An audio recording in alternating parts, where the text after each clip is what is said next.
you hate selling?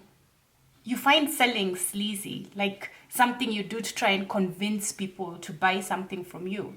And chances are that you probably also don't like salesmen that much, right? But I want to ask you a question. If you have a mobile phone, do you hate the person who sold it to you?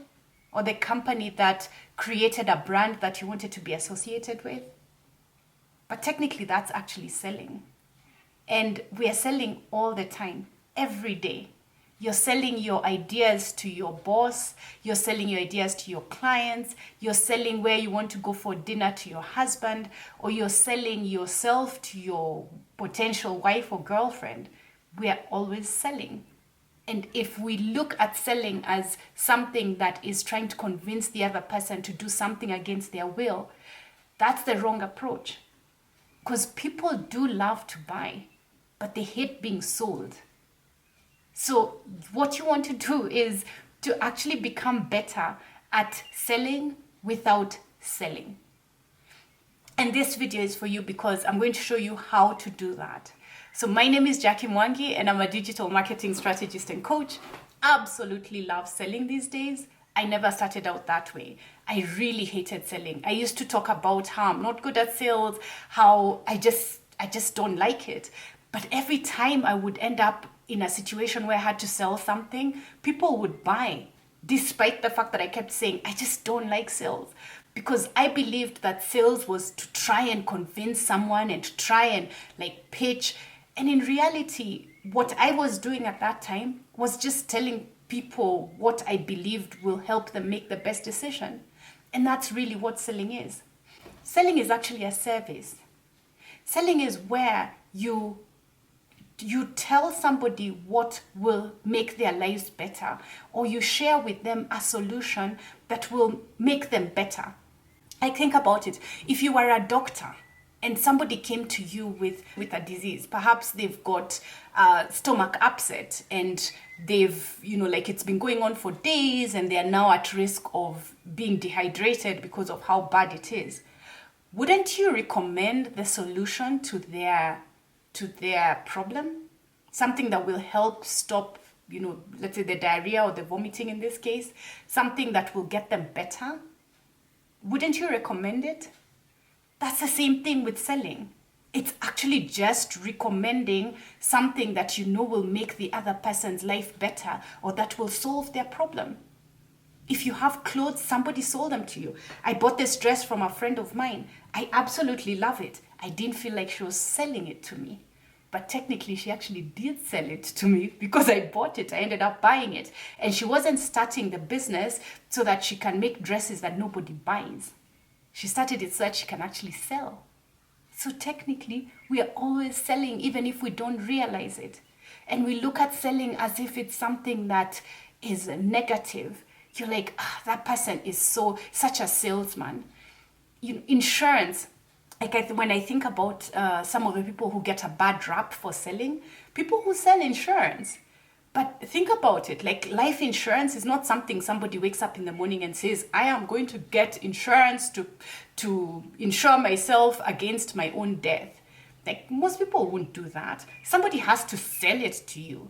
But the person who sells it to you, if they come at you with the idea buy this from our company, buy this to buy it's to their benefit, that's the wrong approach. But if they came to you and they say, hey, how old are your children? Oh, 3 and 8. Oh, fantastic. Do you what have you done to secure their education? Great, you've started an education fund for them. Oh, that's fantastic. And you also, I remember you mentioned that you've also taken a mortgage. And they say, yeah, I've taken a mortgage and, we've got this house that we just built and just moved into and we're really excited. And you say, hey, if you think about it, during COVID, a lot of people lost their lives. Young people who we would never have imagined would have passed away, right? Now, in the case of your family, if that happened to you, what do you have in place to make sure that your wife is able to continue paying the mortgage? That your kids are able to go to university? because you've put aside money for them to go to university and you deduct a certain amount from your salary every month. But what happens if your life is cut short today? There's not enough money to take them to university. The mortgage is not complete. What happens then? Why not take something that gives you the peace of mind that in the event that something happens, your family is safe? At least financially they're taken care of. Even if emotionally they'll not, but at least let them not have to deal with the emotion of you passing and the financial burden of you not taking care of them when you were alive. You see the difference? Like the person who is then selling that life insurance is not just talking about selling the best percentage payout life insurance.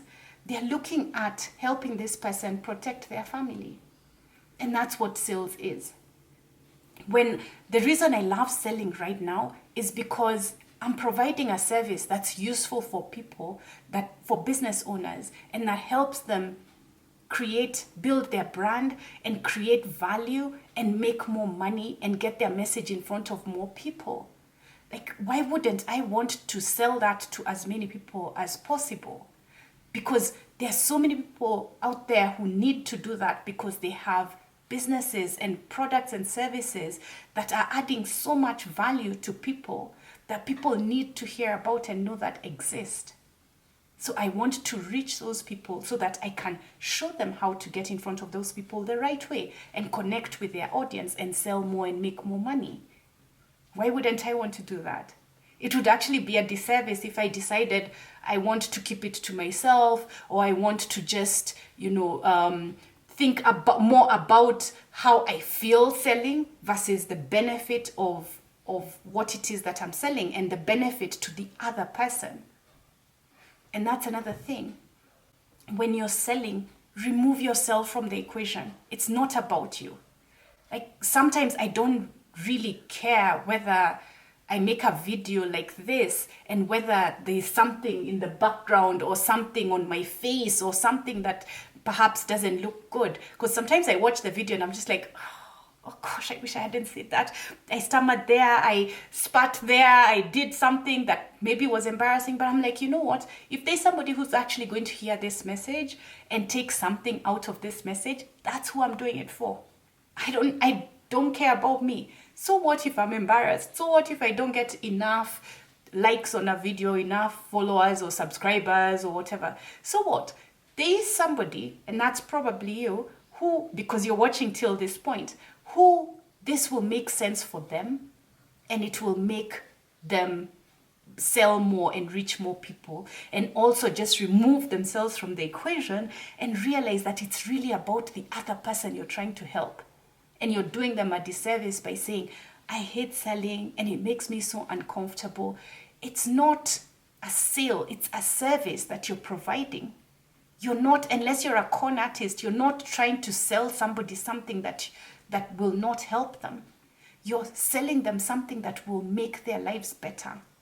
So why would you not go out there and do your best and make your proposal, if it's a proposal, look the best and make yourself just have that confidence in yourself that you are selling something that is of value. And if other people have bought it and paid you for it, then for sure, it's definitely something of value. Otherwise, no one would have paid you for it. Well, at least, and I mean this like beyond just maybe your mom and just your sister or brother, right? Like if other people, strangers, have actually paid you to solve that problem that you solve, then you're selling something useful. And you should have the confidence when you go to the next person to convince them, because you know you've provided value in the past. Otherwise, no one would have paid you for it. So I'm hoping that if you're the person who started this video by saying, I hate selling, that you're seeing it differently. And maybe you should watch this video again if you've reached this point and you're still thinking, yeah, but Jacqui, I still think selling is so sleazy. Yeah, it's sleazy if you're selling something that doesn't provide value for somebody. It's sleazy if you're only thinking about yourself and how you can benefit from it. It's sleazy if you're selling something and you have no intention to fulfill, or your quality or your standards are not great, that's sleazy. But if you're selling something that's valuable, you plan to deliver the solution to the best of your ability, and that solution will help solve someone's problem or make their lives or business better, that's not selling, that's service. So if you like this video, hit that subscribe button, because I release videos just like this, and watch the next video that's coming up on your screen, because it will be just as useful as this one. And I always love to hear your comments, so do write in the comments below what you think about this message, and if it has shifted things for you mentally, right? Yay! See you in the next one.